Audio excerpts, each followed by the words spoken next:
আসসালামু আলাইকুম। প্রিয় দর্শক, তোফায়েল আহমেদ মারা গেছেন একদিন হলো এবং ওনার মৃত্যুকে কেন্দ্র করে ওনার মৃত্যুর পরে যা যা ঘটনা ঘটছে এগুলো আমি সবিস্ময়ে খেয়াল করছি এবং আমার মাঝে মাঝে মনে হচ্ছে আমাদের সমাজটা আসলে কোন দিকে যাচ্ছে। সোশ্যাল মিডিয়ায় আমি যে সমস্ত রিয়াকশন দেখেছি, যখন ওনার মৃত্যুর সংবাদটা কোনো পত্রিকায় প্রকাশিত হয়েছে, সেই পত্রিকার যে ফেসবুক পেজ, সেই পেজে নানা ধরনের রিয়াকশন এবং কিছু রিয়াকশন ছিল মানে এতটাই আপত্তিকর রিয়াকশন। একটা মানুষ মারা যাওয়ার পর এই ধরনের রিয়াকশন যে দেওয়া যায় এবং যারা রিয়াকশনগুলি দিচ্ছেন তাদের ফেসবুক ঘেটে আমি দেখি তারা সবাই এক একজন মানে আপনার বেশ হাদিসের কথা বলছেন অন্য অন্য পোস্টে, তারা আগের বিভিন্ন পোস্টে ইসলামের কথা বলছেন, মানবিকতার কথা বলছেন, তাদের লেবাস দাড়ি টুপি এগুলো দেখে মনে হয় তারা খুবই ধার্মিক লোক। কিন্তু আমি বুঝতে পারলাম না যে একজন মুসলমান মারা যাওয়ার পর তারা এ ধরনের মন্তব্য কি করে করতে পারলেন। হয়তো ওনারা বলবেন তোফায়েল আহমেদ মুসলমানই না, কিন্তু আমি আবার এটাও বুঝি না একজন লোক যদি সে নিজে থেকে নিজেকে অমুসলিম দাবি না করে তাহলে আরেকজন লোক কি তাকে মুসলমান নয় এটা বলতে পারে? এটা বলার এখতিয়ার কি আল্লাহ কাউকে দিয়েছেন? এবং যে সমস্ত অশ্লীল কথাবার্তা মানে বিশ্বাস করেন আমার আমি ভাবতে আমার বিশ্বাস হচ্ছিল না যে আমাদের দেশের নাগরিকদের মধ্যে এত সংকীর্ণতা, এত নীচতা কিভাবে থাকতে পারে। কতগুলো ঘটনা ঘটেছে। প্রথম জানাজাটা হয়েছে ধানমন্ডির তাকওয়া মসজিদের এখানে আবার দেখেছি যে উনি মারা যাওয়ার পর ওখানে আবার কেউ কেউ জয় বাংলা স্লোগান দিয়েছেন। দিতে পারেন এই কারণে আমি মনে করি যেটা তোফায়েল আহমেদের রাজনীতিটা কি ছিল। তোফায়েল আহমেদের রাজনীতি কিন্তু ছিল জয় বাংলারই রাজনীতি। আর তাছাড়া জয় বাংলাতে কোনো নিষিদ্ধ স্লোগান নয়। জয় বাংলা কি এমন স্লোগান যা দিলে আপনার ওজন নষ্ট হয়ে যাবে? যদি কেউ জয় বাংলা বলেন তো তাতে ক্ষিপ্ত হওয়ার কি আছে, তাতে রাগান্বিত হওয়ার কি আছে? আপনি আপনার দলের স্লোগানটা দেন। তারা একটা স্লোগান দিচ্ছে, এই স্লোগানটা আওয়ামী লীগের স্লোগান। এটাও তো আওয়ামী লীগ যদি দাবি করে, এই দাবিটা তো আমি অন্যায় মনে করব। আমাদের মুক্তিযুদ্ধের সময় তো এই স্লোগান দিয়ে মুক্তিযুদ্ধ হয়েছিল। ওগুলো তো আওয়ামী লীগের লোক ছাড়া আরও অনেক দলের লোক ছিল, অনেক নির্দলীয় লোকও ছিল। তারাও কি স্লোগানটা দেয়নি? দিয়েছে। এটা কি বাংলা নয়? আপনি যে ভাষাটা বলি, আমরা কি পূর্ব বাংলার ভাষায় কথা বলি নাকি বাংলা ভাষায় কথা বলি? তো এখন পশ্চিমবঙ্গে এটা থাকতে পারে, যেমন কোরিয়া, দক্ষিণ কোরিয়া আছে, উত্তর কোরিয়া আছে। তো তারা যদি জাতি হিসেবে বলে আমি কোরিয়ান, কোনো সমস্যা আছে? তো এইটা নিয়ে আপনি এত উত্তেজিত হচ্ছেন কেন? হচ্ছেন এই কারণে এই স্লোগানটা ছিল আমাদের মুক্তিযুদ্ধের স্লোগান। এই স্লোগানের মাধ্যমেই দেশের একদম সাধারণ মানুষের হাতে এই স্লোগানের মাধ্যমে তারা জোর পেয়েছে, যে বল পেয়েছে, যে উদ্দীপনা পেয়েছে, তার মাধ্যমে পাকিস্তানি বাহিনীকে তারা পরাজিত করতে পেরেছে। এবং এই পাকিস্তানি বাহিনীর পরাজয়কে, এই পরাজয়ের কারণে যাদের মনে হৃদয়ে বেদনা তৈরি হয়েছে তারা এই স্লোগান দেখলে ক্ষিপ্ত হতে পারেন। আজকে জিয়াউর রহমানের কথা আমি বলি, বিএনপি প্রতিষ্ঠাতা নিজেও কি জয় বাংলা স্লোগান কখনো দেননি? ওনাকে কি গান পয়েন্টের স্লোগানটা দেওয়ানো হয়েছিল?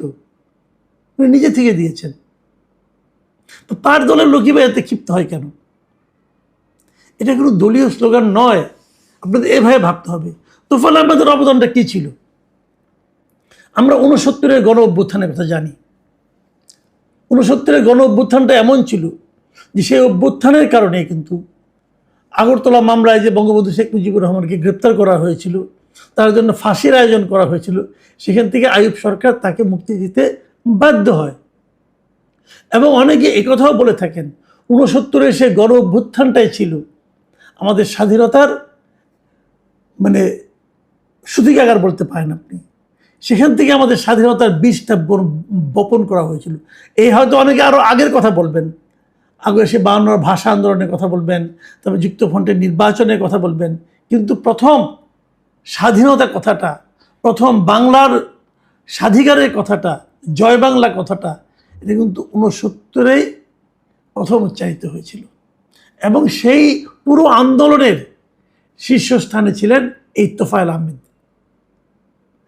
তোফায়েল আহমেদকে তার ইতিহাসে তার যা কর্ম তাকে দিতে হবে। তারপরে উনি বঙ্গবন্ধুর সঙ্গে ছিলেন, বঙ্গবন্ধুর রাজনৈতিক সচিব ছিলেন, বঙ্গবন্ধুর যে সমস্ত সিদ্ধান্ত, রাজনৈতিক সিদ্ধান্ত সেগুলি বাস্তবায়ন করেছেন। তারপরে তাকে নিয়ে অনেক বিতর্কও হয়েছে, আমি কোনোটাই অস্বীকার করছি না। কিন্তু তারপরেও আমাদের সৃষ্টির সময় যে মূল ভূমিকাটা পালন করার ক্ষেত্রে ওনার একটা ভূমিকা ছিল। সেই ভূমিকার জন্য তুমি সম্মান পেতে পারেন, কিন্তু তারও চেয়ে বড় কথা আমার, উনি সম্মান পাবেন কি পাবেন না, ওনার রাজনৈতিক অতীত ভালো ছিল কি মন্দ ছিল, সেগুলো ওনার মৃত্যুর পর কেন বিচার করা হচ্ছে? উনি তো দীর্ঘদিন জীবিত ছিলেন। কই গত 1.5 বছর, গত 2 বছর কেউ তো দেখিনি তো এগুলো নিয়ে এত হইচই করতে।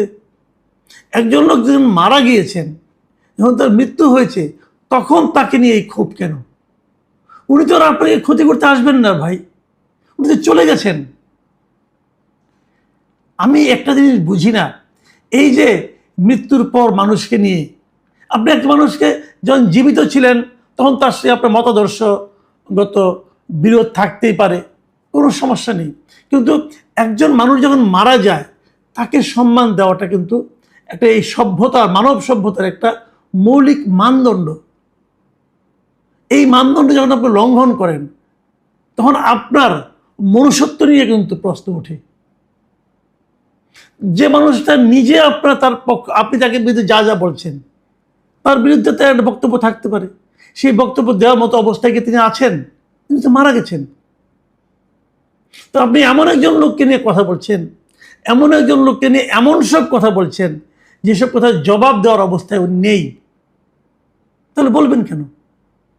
তার বিচার করার দায়িত্ব, মৃত মানুষের বিচারের দায়িত্ব আপনার না। জীবিত মানুষ থাকতে তার বিচার করতেন, তার বিরুদ্ধে মামলা করতেন। উনি তো দীর্ঘদিন ধরে অসুস্থ ছিলেন, তাহলে তখন ওনার বিরুদ্ধে কোনো কথা বললেন না, ওনাকে মামলা করলেন না, ওনার অপরাধের শাস্তি হলো না। মৃত্যুর পর তার বিরুদ্ধে উঠে পড়ে লেগেছেন কেন? আপনি যে উঠে পড়ে লেগেছেন এর মাধ্যমে উনি কোনো শাস্তি পাবেন? এখন তো উনি আর আপনার আমার আয়ত্তের মধ্যে নাই। তাহলে আপনি কেন মানে যে এখন যদি ওনার কোনো শাস্তি হয় সেটা আল্লাহ দিবেন, তা আল্লাহর দায়িত্বটা আপনি নিয়ে নিচ্ছেন কেন? আপনি কি আল্লাহর প্রতিনিধি ভাই? এগুলি কেমন কথা? আমি একটা জিনিস বুঝি না, অনেকে ওনাকে বলছেন যে ওনাকে কবর দেওয়া হলে জয় বাংলা বলে কবর দিতে হবে, আরেকজন ওনাকে বলছেন যে যাও এই সমস্ত বিধর্মীদের মৃত্যুর পর যে সমস্ত কথা বলতে হয় সে সমস্ত কথা অনেকে বলছেন। এই যে হা রিয়েক্ট দিচ্ছেন, এই যে দিচ্ছেন, এটা যদি আপনি প্রকৃত মুসলমান হন তাহলে তো আপনি এটা করতে পারেন। আপনাদের একটা ঘটনা এটা সবাই জানেন, তবু আরেককে বলি, এটা বহু হাদিসে এই জিনিসটা কিন্তু আছে, যে একবার একজন ইহুদির লাশ নিয়ে যাচ্ছিল, বহন করে নিয়ে যাচ্ছিল, তখন হযরত মুহাম্মদ সাল্লাল্লাহু আলাইহি ওয়াসাল্লাম সেখানে ছিলেন, বসেছিলেন, সাহাবীদের নিয়ে কথা বলছিলেন। তিনি ওই যাওয়াটা দেখে উনি দাঁড়িয়ে যান। তখন সাহাবীরা তাকে বলেন, তিনি তো একজন ইহুদি, আপনি দাঁড়িয়ে গেলেন কেন? আমাদের হযরত মুহাম্মদ সাল্লাল্লাহু আলাইহি ওয়াসাল্লাম, আমাদের নবী করিম সাল্লাল্লাহু আলাইহি ওয়াসাল্লাম উনি কী বলেছিলেন জানেন? তিনি বলেছিলেন, সে কি একজন মানুষ ছিল না? ভাবুন, আপনারা ভাবুন জিনিসটা, আপনারা কি করছেন? আপনারা নিজেদেরকে দাবি করছেন যে আপনারা এই নবীর উম্মত, আর আপনাদের আচরণ হচ্ছে কুৎসিত আচরণ। একজন মুসলমানের আচরণ এমনটি হওয়া উচিত না, সেটা আপনারা করছেন। করে কি অর্জন করছেন? এখন আমি মূল পয়েন্টে আসি, আপনি কি অর্জন করছেন? আপনি কিছুই অর্জন করছেন না। আপনি সাধারণ মানুষের, নিরীহ মানুষের ঘৃণা অর্জন করছেন। দেখুন, আমি একটা কথা বলি, আমি নিজেও আওয়ামী লীগ আমলে অনেকগুলি বিষয় নিয়ে বলেছিলাম। একবার একজন ছাত্রদলের এক নেতা তার মায়ের জানাজায় গিয়েছিল, তার হাতে পায়ে বেরি লাগানো ছিল, এটা নিয়ে আমি প্রশ্ন তুলেছিলাম। এগুলো কিন্তু আমি বলেছি, কাকে কোথা থেকে গ্রেপ্তার করে নেওয়া হয়েছে এগুলো নিয়ে বলেছি। আজকে দেখলাম যে আওয়ামী লীগের আমার এক বন্ধু সহকর্মী, উনি তোফায়েল আহমেদের জানাজার বিরাট এক ছবি দিয়েছেন, ছবি দিয়ে বলছেন এত প্রচারণা সত্ত্বেও কত লোক হয়েছে দেখেন। দেখুন, লোক সংখ্যা আসলে অবশ্যই একটা বিষয়, কিন্তু বেশি লোক হয়েছে ওনার প্রতি বেশি মানুষের ভালোবাসা থাকতেই পারে, তার মাধ্যমে কিন্তু দলের কিছু আসা যায় না, রাজনীতির কিছু জয় পরাজয় হয় না। আপনি কি মনে করেন খালেদা জিয়ার জানা যায় যে বিপুল লোক হয়েছিল, সবাই কি বিএনপি করে নাকি? এখানে যারা কোনো রাজনৈতিক দল করে তারা যায়নি, যারা আওয়ামী লীগ করেন তারাও কি কেউ যায়নি জানাজায় অংশ নিতে? ভাই জানাজা যখন কেউ অংশ নিতে যায়, সে কি তার রাজনৈতিক পরিচয় নিয়ে যায় নাকি ধর্মীয় পরিচয় নিয়ে যায়? যিনি আওয়ামী লীগ করতেন, যিনি আওয়ামী লীগ করেন, তিনি কি মুসলমান না? তাহলে যেতে অসুবিধা ঠিক। আবার ওটা দেখে একজন দেখলাম, ওই ছবির নিচে তিনি লিখেছেন দেখেন কত লোক হয়েছে গিয়েছে, তো নিচে আবার দেখলাম একজন মন্তব্য করেছে, সম্ভবত তিনি বিএনপির একজন সমর্থক হবেন। তিনি বলছেন যে এখন তো কোনো কাউকে এই ধরনের সমাবেশে অংশ নিলে গ্রেপ্তার করা হয় না, আগে তো গ্রেপ্তার করা হতো। এটা কিন্তু ঠিক, গ্রেপ্তার। আমারই এক বন্ধু, আমারই খুবই এক ক্লোজ বন্ধু, উনি নিজেও বিএনপি রাজনীতি করতেন না, বাট ওনার ভাইরা বিএনপি করতেন।